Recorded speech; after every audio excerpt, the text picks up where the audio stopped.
good evening and welcome to the greatest bulletin you've ever watched. This is Breaking Today. My name is Frederick Muitiriri and these are the highlights.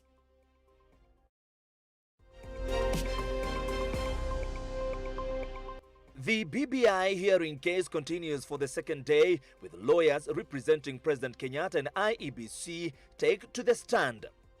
Coalition politics continue to dominate the political scene, with ODM eyeing the top seat in a Jubilee coalition.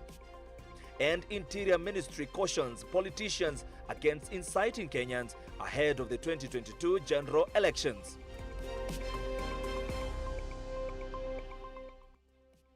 All right, welcome to the broadcast. My sign language interpreter is Teresia Washira. All right, to the BBI case where President Uhuru Kenyatta lawyer Mohamed Nyaoga has disagreed sharply with the outcome of the BBI case at the High Court that cited that the president can be sued while still in office. In his defense, President Uhuru Kenyatta has said the acts he performed were according to the Constitution. Caroline Suma with the story. It was a back-and-forth session between the seven-judge bench and lawyer Mohamed Nyaoga, representing President Uhuru Kenyatta at the Court of Appeal during the second day of the BBI hearing. Nyaoga stating the president is immune to being sued as Article 143 of the Constitution defends him. My lords, the judges issued a declaration that the president could be held personally liable for functions or performing functions of his office. I think it's important that there's a distinction there. Yes. So we need to, did they say he could be held personally liable for performing his functions, or did they instead say he could be held personally liable for performing functions that are outside what the Constitution gives them? I think that's a very important distinction. They declare here that the acts were official acts. And if they were official acts, the AG was the right party to represent him and not to enjoin him at the personal capacity. Do you agree with that finding at paragraph 494? Yes. That in establishing the BBI steering committee, your client did that in his official capacity as president and commander-in-chief of the defense forces? My lord, the Gazette notice speaks for itself. I'm asking whether you agree with this finding. Now, my lord, the submissions have been made, and my learned friend, Mr. Kiragu, is going to address that particular issue. Kiragu Kimani, also representing the president, came to Nyaoga's rescue and cleared the path by stating the president is entitled to supporting any cause as he is a citizen, a leader, and can be involved in any amendment process. No one has pointed you to any provision in the Constitution that bars the president from initiating an amendment to the Constitution through the popular initiative. It is moot whether he was acting in his official capacity or not. That's settled. That's not before you for determination. But I think, my Lord, Mr. Justice Kiagi is entitled to a straight answer. If it's a question of a dog, in my view, so. But with respect, that's not where we are at today. Today marks the end of the hearing for those who appealed. Tomorrow, the correspondents are expected to plead their case before the judges. Caroline Suma, Switch TV. There is a high likelihood that Kenya will not hold a referendum, even with a positive outcome for the BBI proponents at the Court of Appeal. Political commentators have said that more than 15 issues that were raised by the High Court might be difficult to be overturned by the Court of Appeal. Amounts to a wrong focus. With the second day of 4 days hearing of the Building Bridges Initiative case, political commentators believe the outcome of this case will shape the political dimension in the country for the next few months.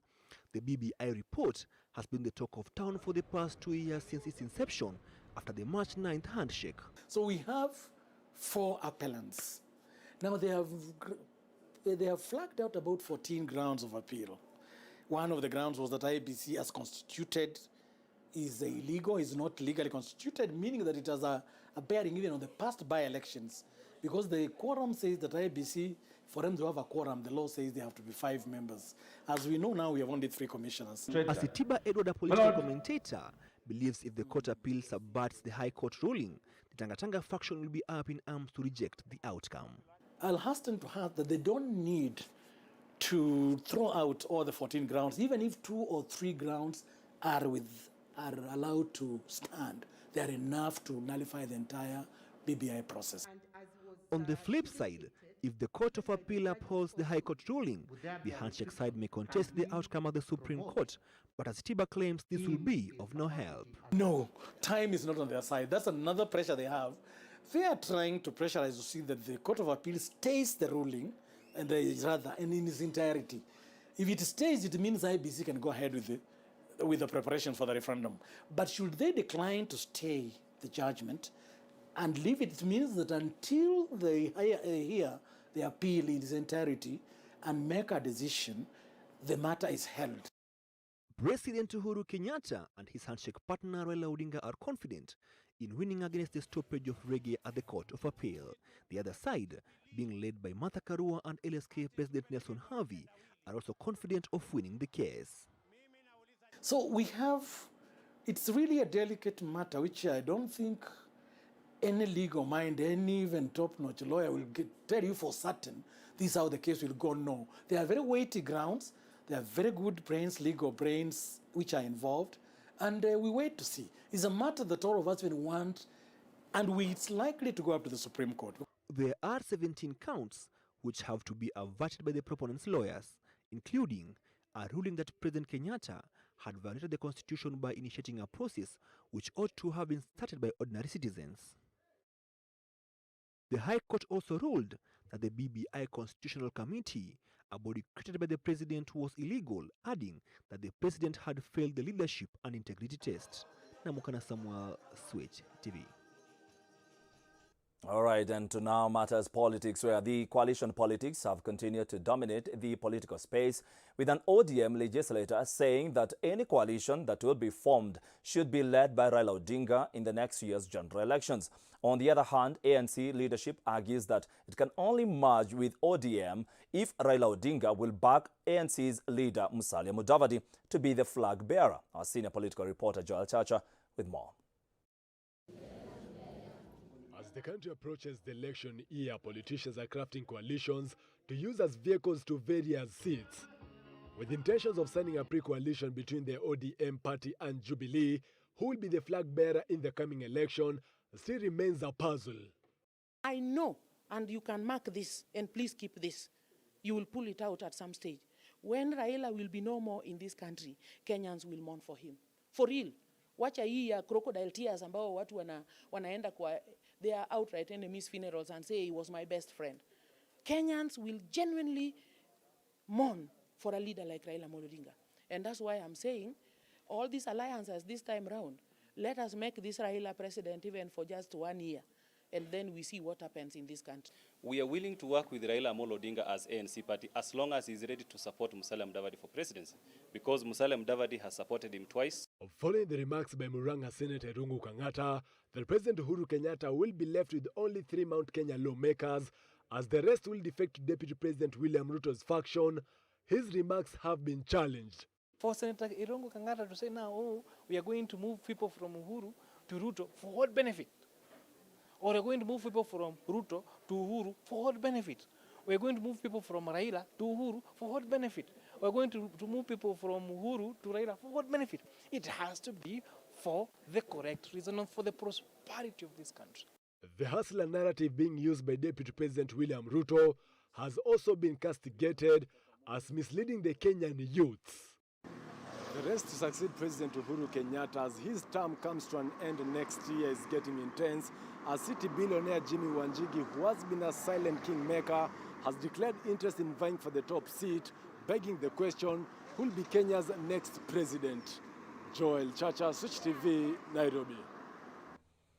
Thank you, Joel. Now, the Interior Ministry has cautioned whoever will be found inciting violence publicly or on social media ahead of the 2022 general election will be dealt with ruthlessly in accordance with the law. CS Fred Matiang'i has said that that is the only way to tame the misuse of the freedom of expression by citizens and politicians. Robert Ouma with the details. At the time when politics are steadily hitting on the ground, forming frames for the 2022 general elections in the country, the speedy fight against inciters of violence has begun, with Interior Cabinet Secretary Dr. Fred Matiang'i promising to crack a whip lawfully to whoever will be found guilty of the act. So those who break the law, we will ensure that we arrange a good meeting between you and the law, so that as we move forward, we can be a peaceful and stable environment as we go forward. The CS has given a description to individuals and politicians who misuse their freedom of expression to mislead the country, saying that even though respect to human rights will be obeyed, but accountability for actions will be exercised. But at the same time, we will enforce responsibility and accountability dutifully, without fear or favor. In some cases, we will be fairly ruthless when it comes to those who interfere with the freedoms of others or those who engage in activities that are likely to mess up our country. And we will not hesitate. These sentiments have been echoed by the judicial wing of the government, who in turn have commissioned the National Cohesion and Integration Commission to be providing enough evidence before seeking an intervention of the judiciary in the line of seeking justice in the line of duty. There shall not be any convictions without cogent evidence, and so please do your work appropriately. Anything less than cogent evidence will not suffice, and we shall not condemn people unheard. Speaking during the launch of the NCIC 2020-2025 strategic plan, CS Matiang'i has challenged the Commission to work in achieving its mandate as documented. It is not the government's responsibility alone, it's not NCIC's responsibility alone, it is not the judiciary's responsibility alone to keep our country stable, peaceful, and cohesive. Individual responsibility has, however, been echoed to bring out the suppression mission. With only 13 months remaining before the 2022 general election, the war is set to bring to law whoever will be found victim of spewing hate on the socials or verbally before then. Robert Ouma, Switch TV, Nairobi. All right, thank you, Robert. Now back to BBI, where former Attorney General Githu Muigai, in his submission today, has said that the High Court move to nullify the BBI case is a recipe for chaos. The second day of the BBI appeal heard the appellant team of the IEBC countering the High Court ruling of the Commission's quorum. The lawyers, Githu Muigai, Moses Kipkogei, Eric Gumbo, representing the IEBC, argued on interpretation of IEBC's role in the amendments, its quorum, and the proper jurisdiction of the High Court regarding the matter. Sheila Ngetich reports. In areas that it was a battle of top legal minds, with the IEBC's defense team maintaining that the IEBC has the quorum required to undertake its mandate, terming the High Court's ruling as a premise based on non-existent law. It is an independent constitutional commission, and that it enjoys the same constitutional protection as indeed does this honorable. My lords, if you look at Article 249, sub-article 2B. In his submission quoting Article 250, sub-article 1, and I quote, "Each commission shall consist of at least 3, but not more than 9 members. The current IEBC commissioners are 3. On the ruling by the High Court used to invalidate the BBI case last month, the Emeritus Attorney General argued that the court did not appreciate the commission's independence, with it being a constitutional institution in accordance with Article 249, Section 2B. The jurisdiction of the High Court was questioned, with former AG Githu Muigai arguing that it had no nexus with the dispute, hence the ruling was a judicial interference. No court in Kenya has any jurisdiction to hear any grievance except a legal grievance. That was always the law, and it is the law after 2010. And therefore, to my mind, every legal every dispute coming before the law must be anchored on the Constitution and on the law. Regrettably, a trend has taken root where all political, social, and economic grievances are given a very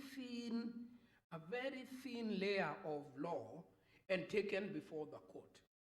Meanwhile, lawyer Moses Kipkogei termed the High Court's finding that it will clip the wings of the Commission on exercising its powers and performing its functions in accordance with the Constitution and national legislation.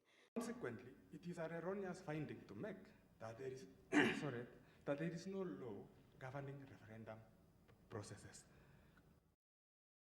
It would have, perhaps the court would have limited its findings to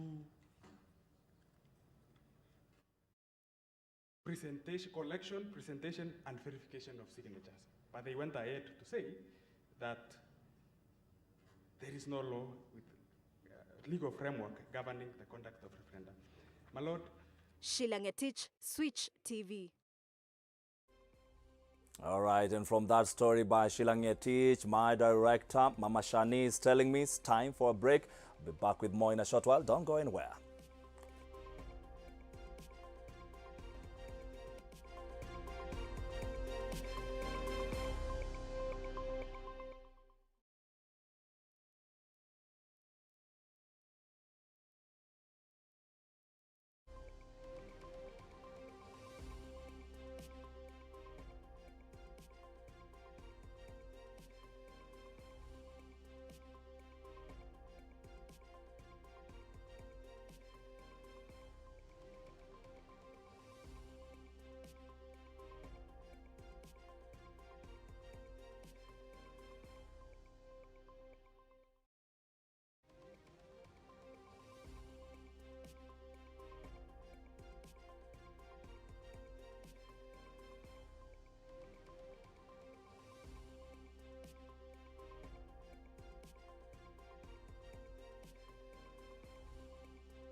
All right, welcome back. The recruitment process for the 4 vacant positions at the IEBC has officially kicked off today, with 36 shortlisted candidates sitting for a psychometric test. David Kagina with more. All right, and I'm being told by my director that story is not ready. Now we go to business. Time for business.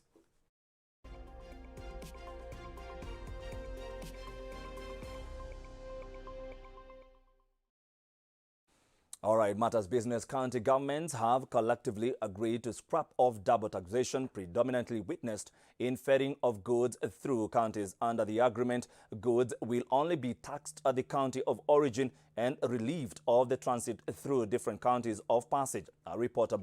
Business reporter Brian Wender has more.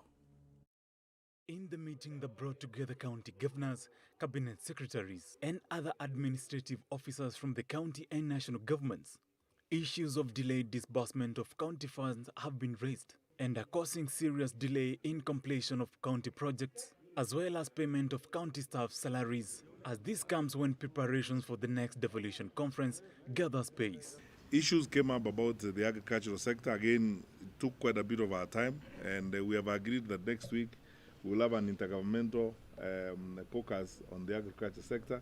The Cabinet Secretary for Interior and National Government Coordination, Fred Matiang'i, has said there will be an intergovernmental meeting next week that will address issues threatening agriculture business in the county government. We have explained ourselves because of the challenges we've had with revenue as a result of COVID. Thankfully, our governors understand and we are collaborating with them to address these issues. It is a relief for manufacturers and distributors ferrying goods from one county to another after county governments agreed to scrap off levies imposed on goods on transit. Of course, the main highlight of our meeting today is that for the first time since devolution started, we have now agreed that we do away with double taxation. Speaking during a consultative meeting between the Council of Governors and the national government, the CS, who also chairs the meeting, has said that the only levies to be charged will be off the county of origin. It is a relief for the private sector and more so mirror distributors in the country who have cited issues of double taxation as the biggest barriers when it comes to distribution of these goods. Brian Munda, Switch TV. Thank you, Brian. The board members of MSME Alliance of Kenya has said there is a huge potential in the SMEs sector which has remained untapped. A recent study by Central Bank of Kenya indicates that MSMEs constitute 98% of all businesses in the country, creating 60% of the available jobs and also the largest active contributors to the country's GDP annually. However, with the COVID-19 era, 25% are at risk of closing down due to curfews, trade restrictions, and high financial burdens by the end of 2021. The MSME Alliance of Kenya is hopeful that through the newly formed partnership with the Equity Bank, there shall be financial assistance and literacy to members to cushion their businesses. Their SACCO to onward lend to them. They have a savings and cooperative. We shall enable that SACCO to onward lend from our balance sheet. As you are well aware, small medium entrepreneurs are devoid of information, and so as you have heard, the CCO, he has said is going to expose this sector to different strategic partners to give information to capacity build SMEs so that they can be able to be credit worthy. We do believe that we need to create space for them to play their role in the way they know how, and that we will create policy environment that facilitates that process. Now, Family Bank Limited has today officially rung the bell to mark the listing and the commencement of trading of its corporate bond at the Nairobi Securities Exchange, NSE. The Capital Markets Authority gave a nod to the first tranche of its medium-term note under the fixed income market segment at the NSE after a successful offer that raised a total of 4.42 billion shillings against a 3 billion shillings target, marking a subscription of 147.3%. In April 2021, the bank successfully redeemed its 5.5-year medium-term note MTN worth 2 billion shillings that was issued in 2016 and listed on the NSE.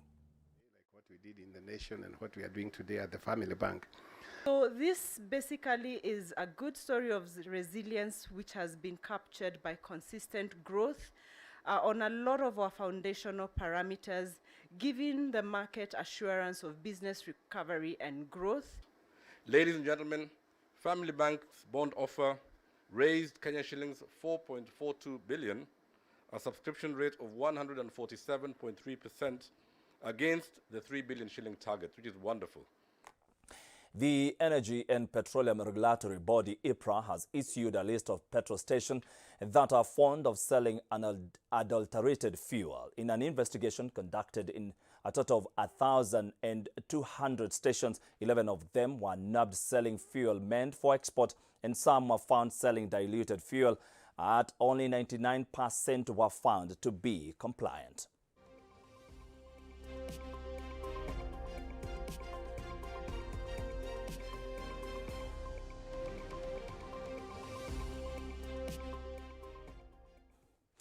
It has indeed been a rush hour today as millions of Kenyans rush to beat today's deadline for filing their tax return, with Kenya Revenue Authority warning of penalties for non-compliance. At the same time, KRA has flagged 1,058 companies and individuals for suspected tax evasion amounting to 132 billion shillings.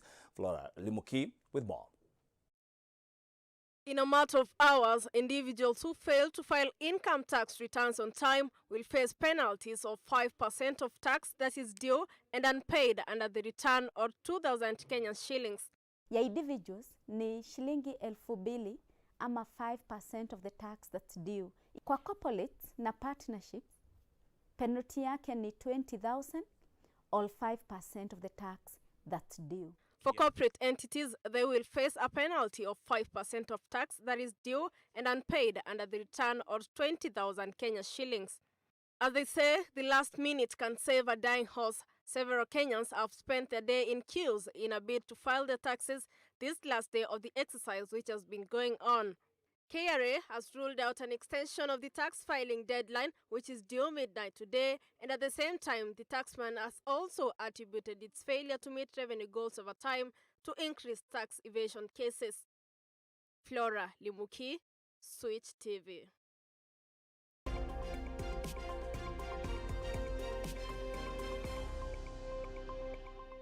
And back to a story I told you earlier on IEBC, the recruitment process for the 4 vacant positions at the IEBC has officially kicked off today, with 36 shortlisted candidates sitting for a psychometric test. David Kagina with more.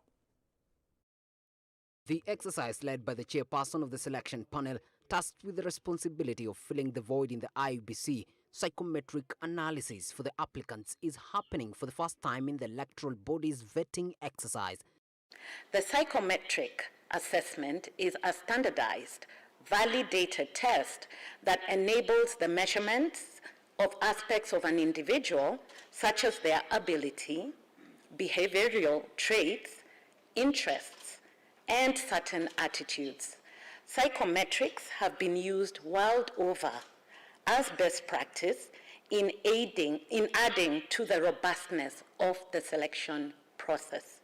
After the test, which ran approximately 2 hours, the panel administered a case study to the candidates individually, this being the beginning of the long recruitment process involving oral interviews that are scheduled to happen between the 7th and the 22nd of July.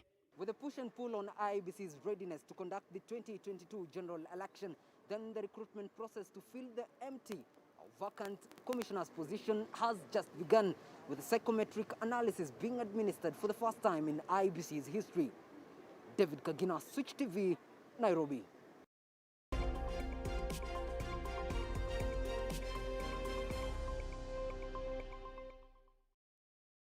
Time for sports with the World Athletics Under-20 Championships